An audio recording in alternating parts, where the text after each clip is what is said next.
Ketegangan dilaporkan kembali meningkat di Suriah Utara setelah pertemuan antara perwakilan Kurdi dari Pasukan Demokratik Suriah atau SDF dan pemerintah Islamik Suriah disebut berakhir tanpa kesepakatan. Tak lama berselang, serangan terjadi di sejumlah front yang melibatkan wilayah-wilayah yang dikuasai SDF. Laporan menyebutkan pemboman dilakukan oleh kelompok bersenjata yang berafiliasi dengan pemerintah Damaskus. Serangan tersebut menghantam kawasan Sheikh Maqsad dan Al-Sarafiyah di kota Aleppo serta area sekitar bendungan Reisrin yang memiliki nilai strategis. Dalam rekaman yang beredar tampak penggunaan peluncur granat dan berbagai jenis senjata lain dalam aksi penyerangan tersebut. Hingga kini belum ada pernyataan resmi mengenai jumlah korban maupun kerusakan yang ditimbulkan. Rekaman serangan tersebut diunggah melalui Telegram Kamis 8 Januari 2026.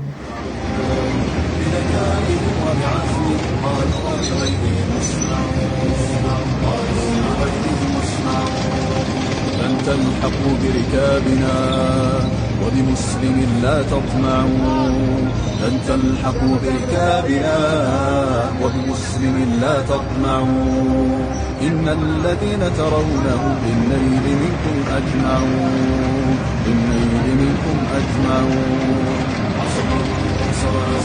فرقة 72 استهداف تجمعات قسد. يلا استعين بالله. الله أكبر الله أكبر. نقوم بالرد على ميليشيا قسد. الله أكبر. يأتي بعدها الصدق إن شاء الله. فنسأل الله سبحانه وتعالى أن يمنحنا إحكامه وأن نكون يوم ثلاثين لله سبحانه وتعالى وأن نقود هؤلاء الميليشيا إلى الجبال التي يدعون منها. إنه ولي ذلك والقادر عليه والحمد لله رب العالمين. الله أكبر.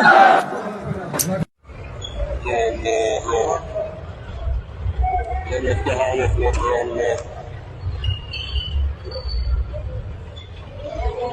يا الله.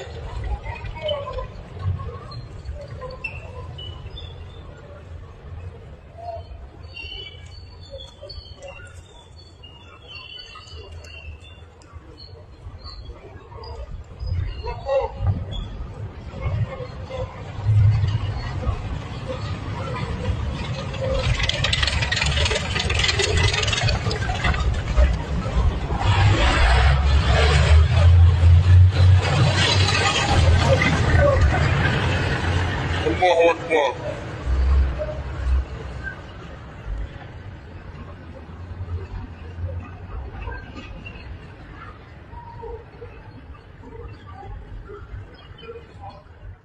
Download Tribun X sekarang, menghadirkan lokal menjadi Indonesia.